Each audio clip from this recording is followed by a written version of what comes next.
para el que quiere ver más tarde.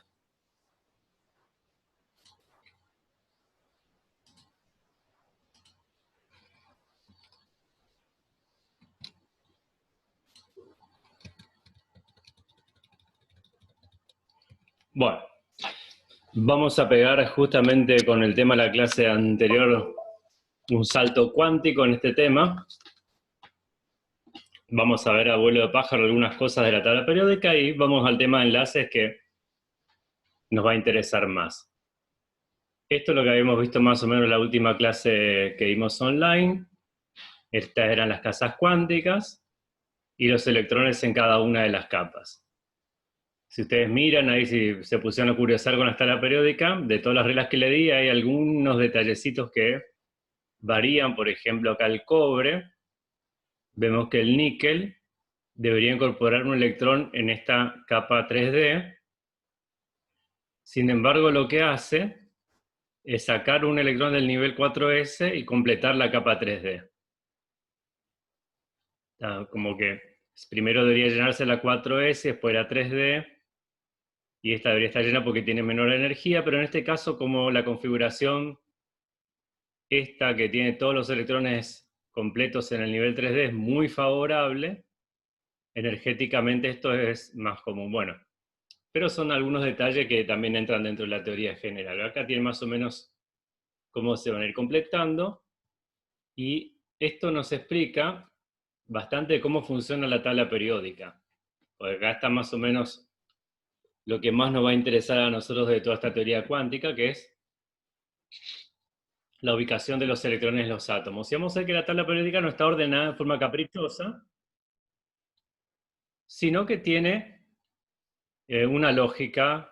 Primero tenía una lógica química, porque Mendeleev, cuando creó la tabla periódica, fue agrupando elementos en columnas que tenían características similares, o sea, formaban los mismos tipos de compuestos con oxígeno, con hidrógeno, tenían ciertas similitudes y hasta incluso pudo predecir la existencia de elementos que en ese entonces no habían sido descubiertos. Luego sí, más adelante en el tiempo, pudimos explicar por qué ese ordenamiento, y básicamente es porque fíjense que en las columnas, que son los grupos, a veces que, por ejemplo, estas columnas que van de la 1 a la 18 en la notación moderna, o que en las tablas periódicas viejas podemos ver como 1A, 2A, 3A, 4A, etc., agrupan elementos que tienen configuraciones externas similares. Por ejemplo, este grupo número 1, que es llamado, algunos grupos tienen nombres especiales, este es el de los metales alcalinos, tienen la característica que todos tienen un electrón en un nivel S en el último nivel. ¿No? Y eso hace que reaccionen de manera similar. Estos son los alcalinos térreos, tienen todos dos electrones en el nivel S. Si vamos a la columna 7, la columna 7 son los halógenos, y todos tienen 7 electrones en su última capa, de los cuales tienen 5 en el nivel P y tienen 2 en el nivel S. Si miramos, nos sirve de paso esta notación en números romanos, porque donde tenemos una columna que dice 7A, este numerito 7 también me indica la cantidad de electrones que tiene la última capa. Entonces, por ejemplo, acá tenemos 1A, tiene un electrón en su última capa, 2 electrones en su última capa, 3, etc. Por último, mencionando grupos con nombres similares, tenemos el de los gases nobles, que va a ser muy importante para nosotros, porque tiene una configuración muy especial. Tiene todos los electrones en su última capa, 8 electrones en su última capa, que vamos a ver que es una configuración muy estable. Algunos detalles, por ejemplo, si miramos el grupo 4A, tenemos carbono, silicio, germanio, etcétera, que son todos los conocidos como semiconductores. Ahora está en auge utilizar el silicio porque es más económico. También, si vemos, la ocurrencia de estos elementos es mayor mientras más arriba nos vamos. Pero también se pueden hacer circuitos con germanio, incluso algunos, creo que, no sé si estará actualizada la información, pero algunos equipos de alta fidelidad utilizan circuitos hechos con germanio porque proporcionan mejor rendimiento. Y otro detalle histórico, por ejemplo, fíjense acá en la columna 2A, en este nivel, en el periodo 4, tenemos el calcio, y un poquito más abajo, bueno, bastante más abajo, tenemos el radio. El radio, ya el nombre del elemento lo dice, es un elemento radioactivo, y lo que quería destacar es que a principios del siglo pasado se utilizaban las sales de radio porque tienen una característica muy buena, que es, se pueden hacer pinturas que son fosforescentes, brillan de noche. Entonces con eso se hacían las agujitas de los relojes de las alarmas antiguamente. Y pasó lo siguiente, había mujeres que se dedicaban a pintar esas agujitas y lo que hacían es, para afinar el pincel, metían en la boca. ¿Qué pasa? El radio lo ingerían, pero bueno, si fuera una situación normal, pasa por todo el tracto digestivo, no pasaría gran cosa, bueno, quizás tendrían algunos problemas, pero no tan graves. Pero el problema es que, como el radio tiene características químicas muy similares al calcio, el cuerpo lo incorpora como si fuera calcio. Entonces, a medida que pasaba el tiempo, iban incorporando calcio en sus huesos, radio en sus huesos. Con el tiempo, casi todas las operarias desarrollaban cáncer en la mandíbula. Fue un caso muy famoso, en épocas que no se conocían muy bien los efectos de la radioactividad en el ser humano. Entonces, para que vean también acá, por eso también es peligroso el estroncio, también todos estos elementos son muy similares al calcio y el cuerpo los puede incorporar de la misma manera que lo hace con el calcio.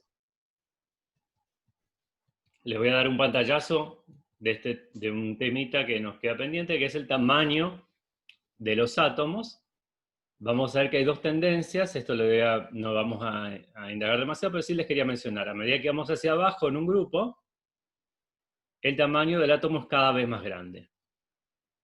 Y a medida que nos vamos hacia la derecha, en un periodo, estos son grupos, las columnas son grupos y las filas son periodos, el átomo se hace cada vez más pequeño. ¿Pero por qué sucede esto? Porque a medida que vamos en un grupo de izquierda a derecha, la cantidad de protones en el núcleo aumenta. Son los que estiran hacia los electrones hacia el centro. Y esos electrones también aumentan, pero no cambian los niveles.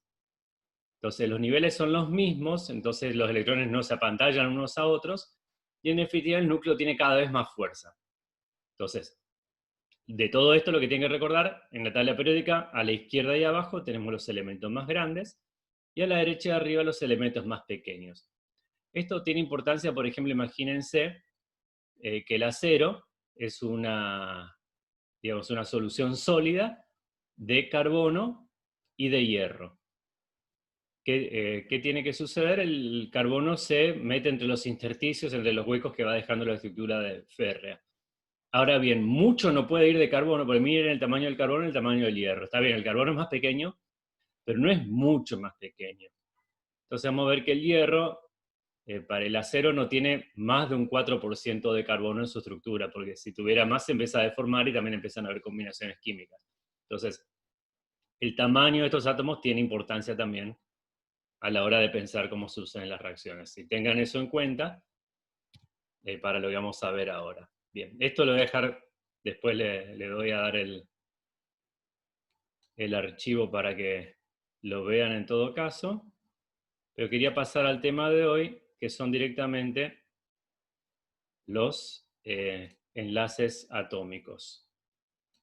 Cómo los átomos se combinan para formar moléculas. Los vamos a compartir pantalla. Ahí está. También la idea principal de todo esto no es solamente, bueno, sé que se combinan, pero la forma en que estos se combinan tienen que ver con la estructura. Por ejemplo, acá, bueno, este es un ejemplo bastante remanido y sencillo, que la estructura que nosotros vemos de un material, como en este caso la sal, tiene mucho que ver con su estructura íntima. En este caso tiene una estructura cristalina que está hecha de iones. Entonces, la idea es que veamos la relación que hay en este tipo de enlace y la propiedad del material.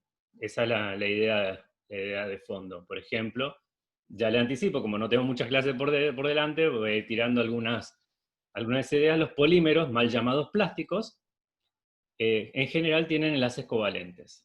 Eso le da sus características singulares. Los metales tienen lo que se llama enlace metálico, ahora vamos a ver qué es. Y las cerámicos, además de enlaces de tipo covalente, tienen muchos enlaces de tipo iónico, lo cual hace que tenga sus características distintivas. Y todo un intermedio, pero por ejemplo ahora vamos a ver algunas propiedades que tienen el enlace iónico. Esos son los tipos de enlaces que puede haber entre átomos. Después vamos a ver que las moléculas también pueden tener estructuras, eso lo vamos a ver muy a vuelo de pájaro, pero las moléculas también tienen estructuras. Por ejemplo, el agua tiene una estructura, las moléculas de agua se atraen entre sí, por eso es que yo necesito mucha energía para hacer hervir el agua, hacerla pasar del estado líquido al gaseoso, son 100 grados, muy alto con respecto a otros compuestos similares. Y vamos a ver también la estructura cristalina, muy abuelo de pájaro, pero la estructura cristalina de un metal, por ejemplo, cómo se forma. Pero vamos a empezar con lo más básico. Los átomos se combinan para formar compuestos. ¿Por qué hacen esto? Acá, disculpen si personalizo, a veces los átomos no quieren hacer nada, no tienen ninguna personalidad, pero podemos decir cuando digo quieren o van a hacer esto es porque energéticamente es favorable, digamos. Lo que sucede es que se combinan para formar compuestos más estables. ¿Para qué? Para ocupar menos energía. Esa es la idea. Siempre todo se mueve hacia la condición de menor energía, como siempre le digo, la naturaleza es fiaca, trata de ocupar la menor cantidad de energía posible. Entonces, la idea es siempre que se forman compuestos más estables que los que teníamos antes. Con menos energía quiere decir, estable y energía quiere decir lo mismo en esta situación.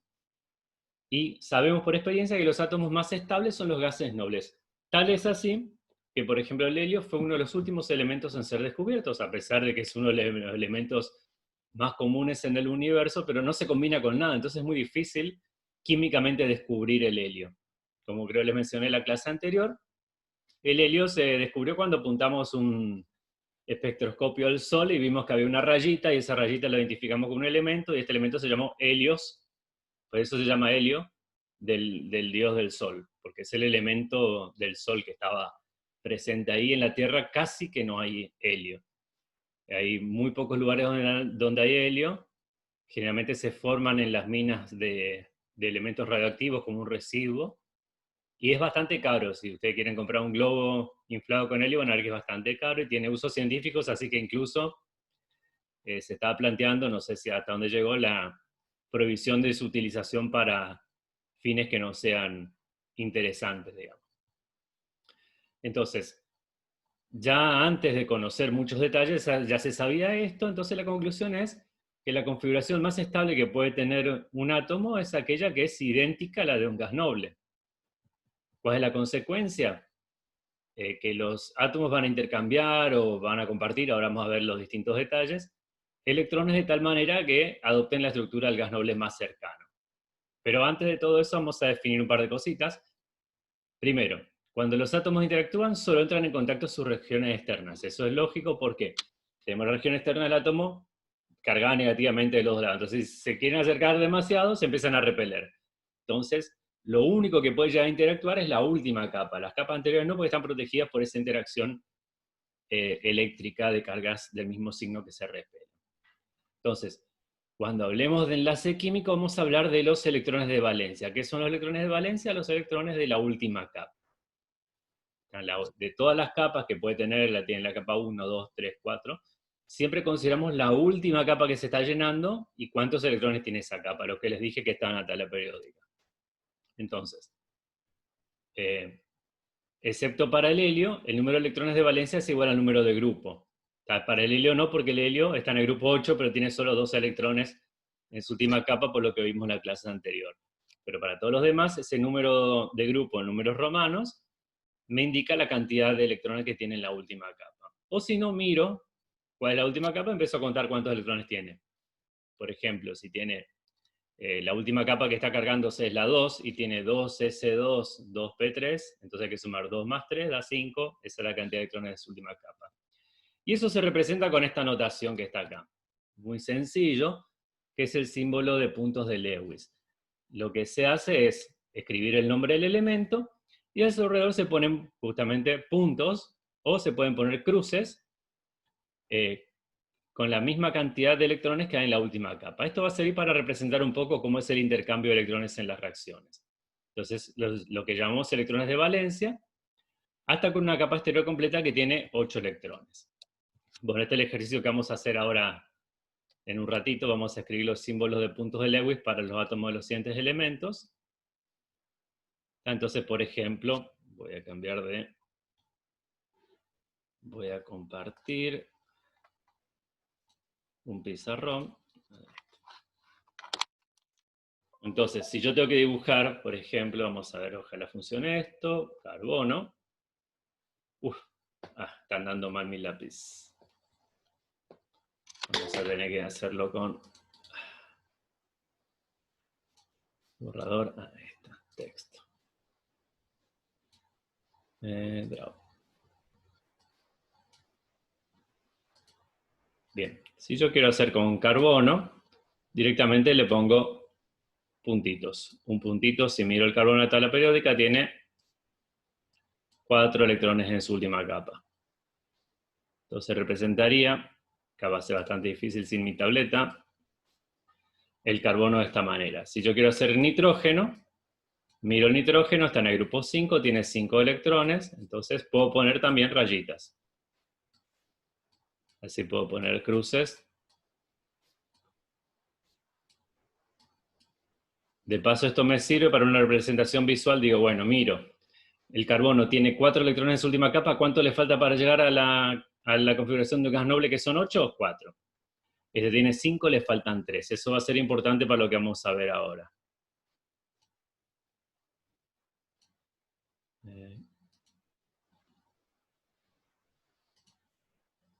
Vamos acá. Ahí está. Bien. Eso lo voy a dejar ahora para que lo repasemos. Vamos a hacer todo junto, vamos a hacer la estructura de Lewis y un poco de enlaces. Y como ya les mencioné, hay 3 tipos de enlaces primarios. Digo enlace primario porque, como les dije, también hay enlaces intermoleculares entre moléculas. Pequeñas atracciones que no son como estas. Estas son mucho más fuertes. Y son el enlace iónico, el enlace covalente y el enlace metálico. Esos son los 3 tipos que hay.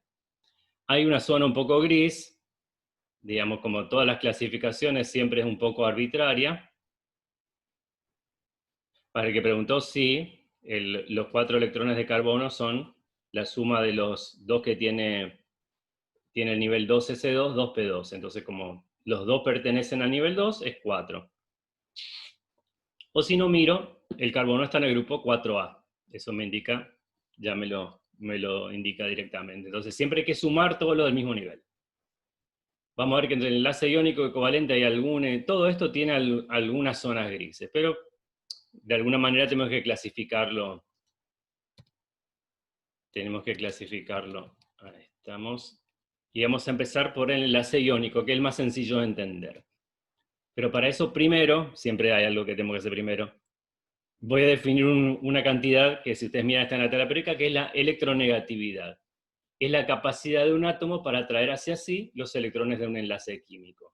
Entonces, si ustedes miran, voy a buscar mi tabla periódica, está por aquí abajo, ahí está mi tabla periódica. Vamos a buscar en esta tabla periódica la electronegatividad. Depende de la tabla periódica, a veces está en la parte de atrás, directamente hay una tablita con electronegatividades, o en esta en particular, la electronegatividad está marcada acá en adelante. Entonces van a ver que hay distintas formas. Es una medida que se realizó, que lo hizo Pauli, otro también premio Nobel de Química, y básicamente los valores van a ser estos que están acá. Van a ver que, si ustedes miran la tabla periódica, por ejemplo, la electronegatividad más alta la tiene el flúor, con un valor de 4.0. Otro detalle es que los gases nobles no tienen electronegatividad, porque la electronegatividad es la medida de la fuerza con la que atrae un átomo al electrón del enlace. Y los gases nobles tienen todos los niveles completos, entonces no atraen a nada. ¿Está? 0 sería esto, no tienen electronegatividad. Y los más pequeños, vamos a ver acá, por ejemplo, el francio tiene 0,7 de electronegatividad. O sea, vamos a ver que los elementos que están acá a la izquierda tienen baja electronegatividad, los que están acá a la derecha y arriba sobre todo, alta electronegatividad. También es lógico, porque estos son imagínense, flúor, cloro, bromo, yodo, le falta un solo electrón para llegar a la estructura del gas noble. Entonces, como que lo necesitan ya, necesito ya ese electrón, me falta uno solo. Y a estos, que están acá a la izquierda, les sobra un electrón, digamos, porque tienen un electrón en su última capa.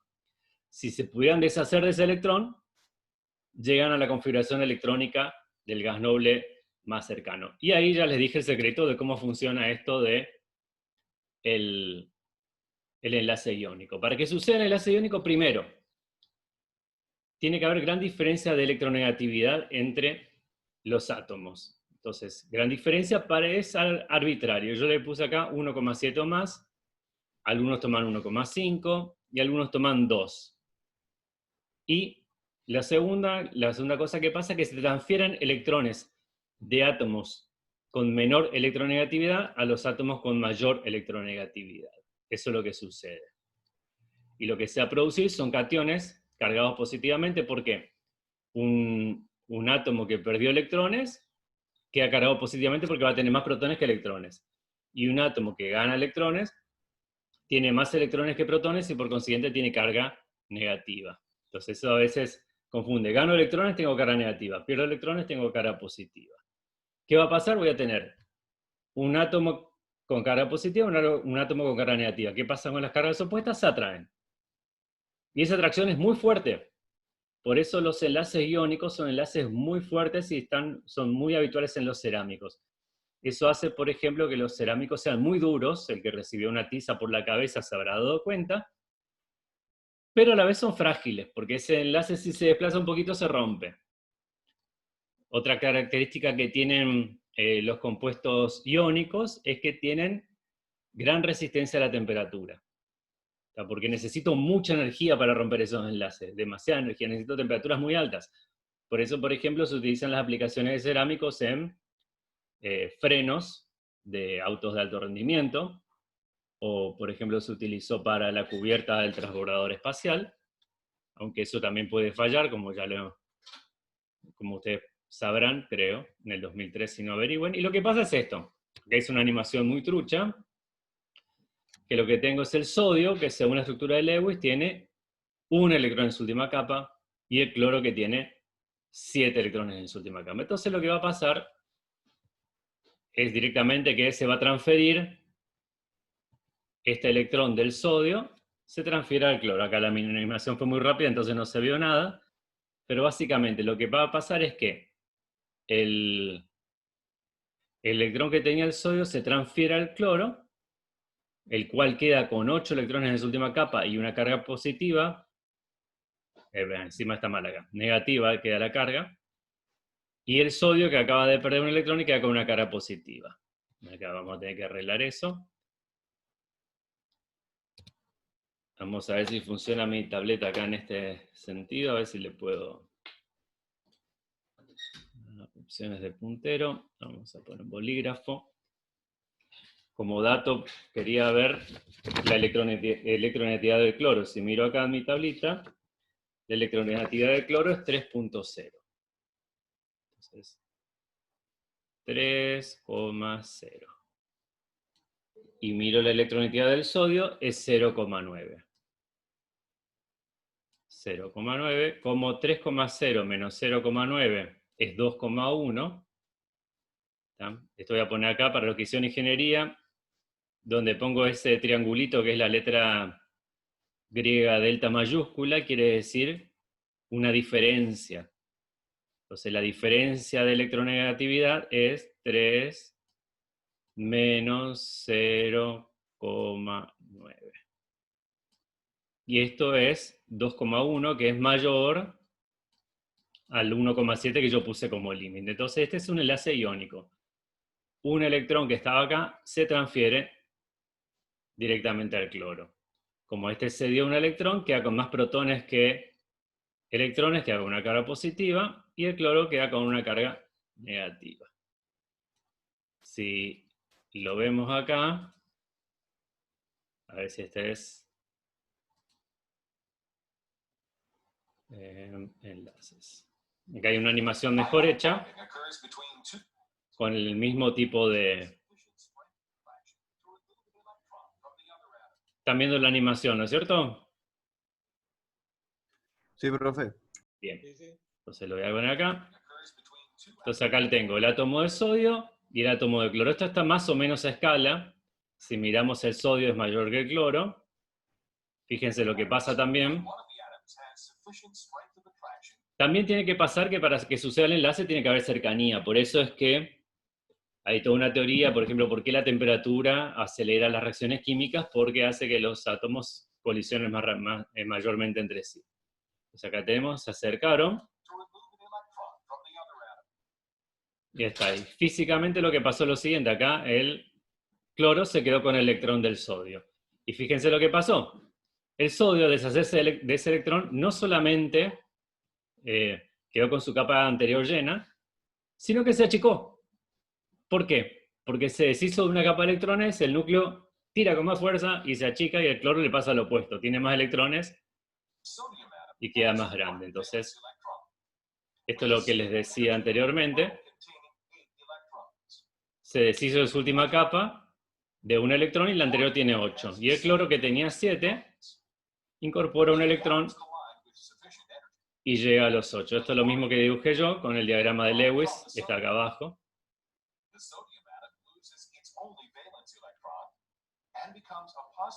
Entonces ahí lo que les decía, el sodio queda cargado positivamente y el cloro queda cargado negativamente, lo cual hace que se produzca la atracción. Bien, la atracción entre esos dos átomos. Fíjense que esto que acá lo puse como algo que son dibujitos nomás, en la vida real, fíjense lo que pasa. Acá vamos a ver reacción entre sodio y cloro. Esto que está acá es el sodio. Aunque no parezca, el sodio es un metal. Es un metal blando. Fíjense acá cuando corta con el cuchillo, tiene una característica que tienen los metales, que es brillante, tiene brillo metálico, pero no lo muestra mucho tiempo porque el sodio se oxida muy rápido. Si yo lo dejo así al aire, se oxida, pero instantáneamente, porque es muy reactivo, entonces pierde ese brillo metálico rápidamente por la capa de óxido.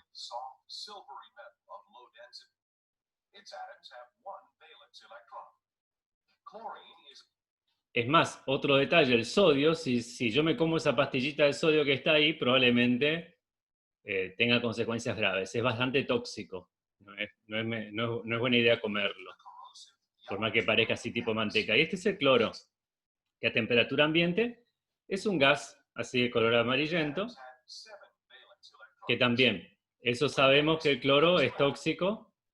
Si alguien se le ocurrió o algún cercano de ustedes se le ocurre mezclar lavandina con detergente, lo más probable es que en algún momento libere gas cloro y se intoxique.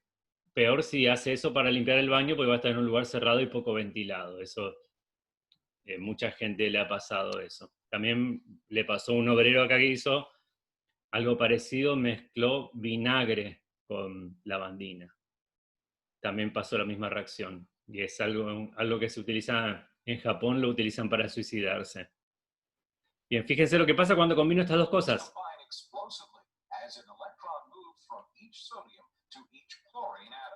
La combinación es explosiva. ¿Por qué explosiva? ¿Por qué hay una explosión dentro del frasco?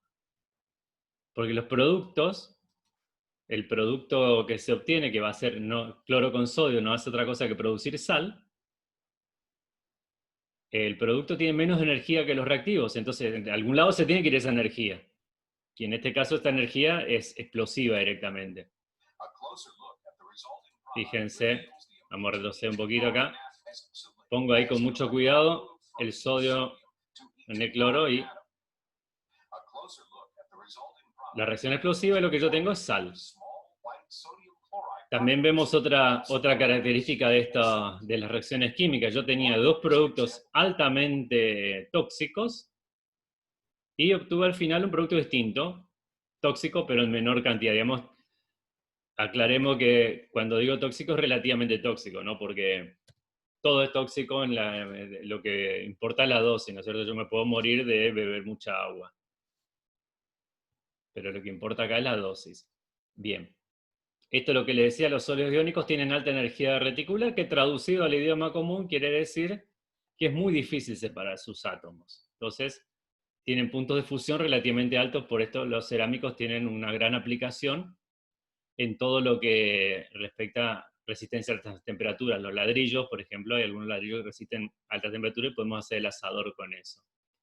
Generalmente son sólidos solubles en el agua, lo acabo de demostrar con la sal. Yo tiro sal en el agua y se disuelve. Y son buenos conductores. Otras características que tienen generalmente son aislantes, porque como los átomos están tan unidos entre sí, los electrones están tan firmes con los átomos, no ayudan a difundir la electricidad, son aislantes, no sé, es difícil que puedan... Son conductores, sí, si los disuelvo en agua, digamos. Pero un cerámico, fíjense que se ponen los cerámicos como aislantes en los tendidos eléctricos. Y tampoco son buenos